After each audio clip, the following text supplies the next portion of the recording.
Medina শহরের কি বলা আছে নাকি আমাদের পর আপনাদের রাজনৈতিক মঠ থেকে পালিয়েছেন। চাই আপনাদের চোখ নাই, আমাদের কেন বলতে হবে?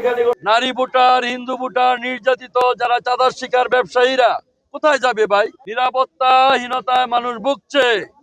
প্রচুর অস্ত্র চরাঞ্চলে জমা করা হচ্ছে কেন্দ্র দখলের জন্য। রিটার্নিং অফিসার, এসপি, ওসিকে আমরা বলছি দ্রুত অবৈধ অস্ত্র উদ্ধার করেন, লেভেল প্লেইং ফিল্ড তৈরি করেন। ইউরোপিয়ান ইউনিয়ন কমিশন আমার বাসায় এসেছিলেন, আমি তাদেরকে বলছি মেসেজ পৌঁছে দেন। মানুষের একটি কথা, সব দেখা শেষ, আচরণবিধি মেনে চলছে না। আমরা জানিয়েছি এটা, আপনারা যদি দেখেন নরসিংদী শহর বিভিন্ন ইউনিয়নগুলি বড় বড় রঙিন বিলবোর্ড, সংখ্যার নিয়ম মানা হয় নাই। শুধু নেতার ছবি দেওয়া যাবে, শত শত ছবি দিয়া তারা এগুলি টানানো হচ্ছে। নিয়ম নীতিমালা রক্ষা করা হচ্ছে না। আমাদের এজেন্টদের হুমকি দেওয়া হচ্ছে বাড়ি থেকে বের না হওয়ার জন্য। ভোটারদের হুমকি দেওয়া হচ্ছে জানে ভোট দিতে না যায়। এই ধরনের হুমকি ধমকি চলছে।